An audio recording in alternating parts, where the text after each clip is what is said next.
नमस्कार। जब भी माइक्रोब या सूक्ष्म जीव का नाम आता है तो दिमाग में क्या आता है? शायद कीटाणु, बीमारियां, है ना? लेकिन क्या हो अगर मैं कहूं कि ये न दिखने वाले जीव हमारे दुश्मन नहीं बल्कि हमारे सबसे जरूरी सहयोगियों में से एक हैं। चलिए आज इसी दुनिया में जरा और गहराई से उतरते हैं। ज्यादातर लोगों के लिए ये शब्द थोड़ी नेगेटिव फीलिंग लाता है। हम फौरन बीमारियों और इन्फेक्शंस के बारे में सोचने लगते हैं और ये बात समझी जा सकती है।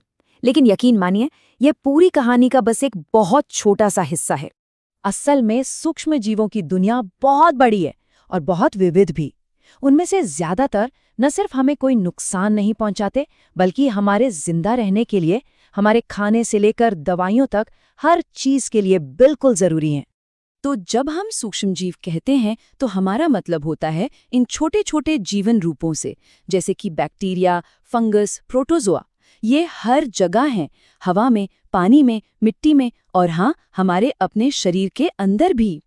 चलिए अपनी ये खोज रसोई से शुरू करते हैं, जहां ये छोटे बावर्ची हर रोज हमारे लिए जादू करते हैं और हमें पता भी नहीं चलता। घर में जो दही जमता है वो एक छोटा सा चमत्कार ही तो है।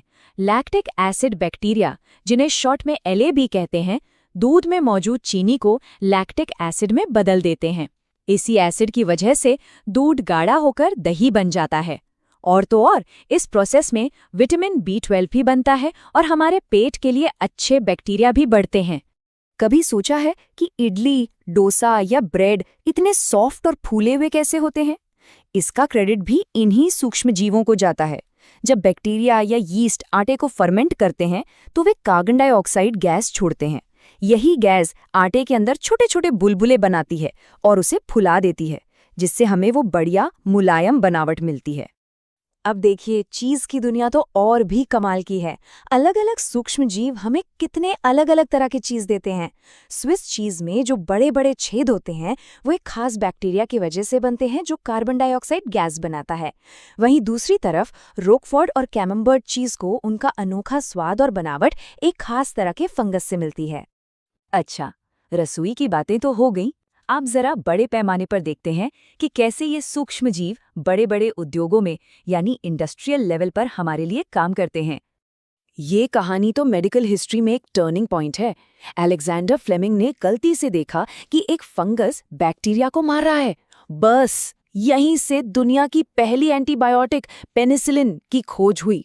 दूसरे विश्व युद्ध के दौरान इस दवा ने अनगिनत सैनिकों की जान बचाई और आधुनिक मेडिसिन की नींव रखी। इस कमाल के काम के लिए उन्हें नोबेल पुरस्कार भी मिला।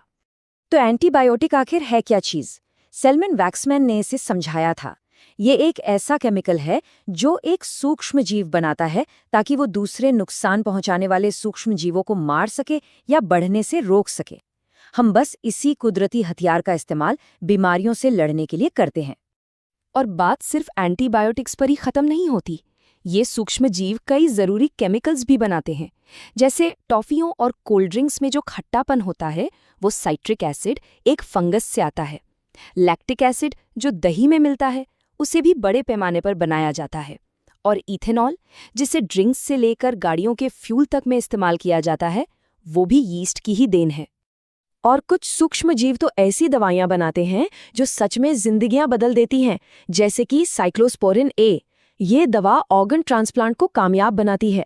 ये हमारे इम्यून सिस्टम को थोड़ा शांत कर देती है ताकि शरीर नए अंग को रिजेक्ट ना करे। और स्टैटिन, जो कोलेस्ट्रॉल को कम करती है, वो आज दुनिया भर में करोड़ों लोगों को दिल की बीमारियों से बचा रही है। अब आते हैं एक बहुत ही जरूरी काम पर जो ये सूक्ष्म जीव हमारे लिए करते हैं, यानी हमारे पर्यावरण को साफ रखना। हमारे शहरों से जो गंदा पानी निकलता है, जिसे सीवेज कहते हैं, उसे साफ करने में इन सूक्ष्म जीवों का बहुत बड़ा हाथ है। देखिए, इसके दो मुख्य स्टेप होते हैं। पहले स्टेप में मोटे मोटे कचरे को छानकर और नीचे बिठाकर अलग कर दिया जाता है। फिर आता है असली काम। दूसरे स्टेप में ऑक्सीजन की मदद से सूक्ष्म जीव पानी में घुली हुई सारी गंदगी को खाकर खत्म कर देते हैं। अच्छा, पानी कितना गंदा है ये पता कैसे चलता है? इसके लिए एक चीज होती है BOD, यानी बायोकेमिकल ऑक्सीजन डिमांड। सीधी सी बात है, पानी में जितनी ज्यादा गंदगी होगी उसे साफ करने के लिए बैक्टीरिया को उतनी ही ज्यादा ऑक्सीजन चाहिए होगी। तो ज्यादा BOD का मतलब है ज्यादा प्रदूषण। और ये चार्ट देखिए, आपको साफ साफ दिखेगा कि ये प्रोसेस कितना असरदार है। गंदे सीवेज का बीओडी करीब 400 तक होता है, जो बहुत ज्यादा है। लेकिन ट्रीटमेंट के बाद ये घटकर सिर्फ 20 रह जाता है, जो कि लगभग साफ नदी के पानी के बराबर है ना जबरदस्त बदलाव? और कहानी यहीं खत्म नहीं होती। इसका एक और जबरदस्त फायदा है। पानी साफ होने के बाद जो कीचड़ या स्लज बचता है, उसे भी इस्तेमाल किया जाता है। दूसरे तरह के सूक्ष्मजीव इस कीचड़ को बायोगैस में बदल देते हैं, जिसमें ज्यादातर मीथेन होती है।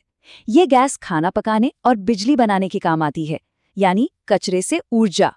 और आखिर में चलते हैं खेतों की तरफ, जहां ये सूक्ष्मजीव खेतीबाड़ी के तरीकों में एक क्रांति ला रहे हैं, जिससे खेती ज्यादा टिकाऊ और पर्यावरण के लिए बेहतर बन रही है। सालों से हम फसलों को बचाने के लिए केमिकल वाले कीटनाशक इस्तेमाल करते आ रहे हैं, लेकिन इनका एक बहुत बड़ा नुकसान है।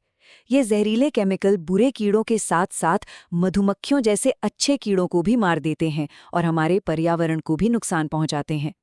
इसका एक बेहतर और कुदरती तरीका है बायो कंट्रोल, जिसमें हम एक जीव का इस्तेमाल दूसरे को काबू में करने के लिए करते हैं। प्रकृति के पास अपनी एक पूरी टीम है इस काम के लिए। जैसे लेडीबर्ड बीटल्स एफिड्स को खा जाती हैं। बीटी नाम का एक बैक्टीरिया है जो सिर्फ तितली के कैटरपिलर को मारता है, किसी और को नहीं। और ट्राइकोडर्मा जैसा फंगस पौधों की जड़ों को बीमारियों से बचाता है। ये एकदम सटीक और सुरक्षित तरीका है। कीटों से बचाने के अलावा ये सूक्ष्मजीव पौधों को पोषण भी देते हैं, और यह काम वे मुख्य रूप से 2 तरीकों से करते हैं। इन्हें हम कहते हैं बायो फर्टिलाइजर, यानी कुदरती खाद। पहला, कुछ बैक्टीरिया जैसे कि राइजोबियम हवा में मौजूद नाइट्रोजन को सीधे पौधों के लिए भोजन में बदल देते हैं। दूसरा, माइकोराइजा जैसे फंगस पौधों की जड़ों के साथ मिलकर उन्हें मिट्टी से फास्फोरस और दूसरे पोषक तत्व सोखने में मदद करते हैं। और साइनोबैक्टीरिया खासकर धान के खेतों के लिए बहुत फायदेमंद होते हैं। तो हमने देखा कि सूक्ष्मजीव हमारी रसोई से लेकर अस्पतालों तक और खेतों से लेकर पावर प्लांट तक हर जगह हमारे साथी हैं। उन्होंने हमेशा से हमारी मुश्किलों को हल करने में मदद की है। अब सोचने वाली बात यह है कि भविष्य में प्लास्टिक प्रदूषण या क्लाइमेट चेंज जैसी बड़ी चुनौतियों से निपटने के लिए हम इन अनदेखे सहयोगियों से और क्या-क्या करा सकते हैं। संभावनाएं सच में अनंत हैं।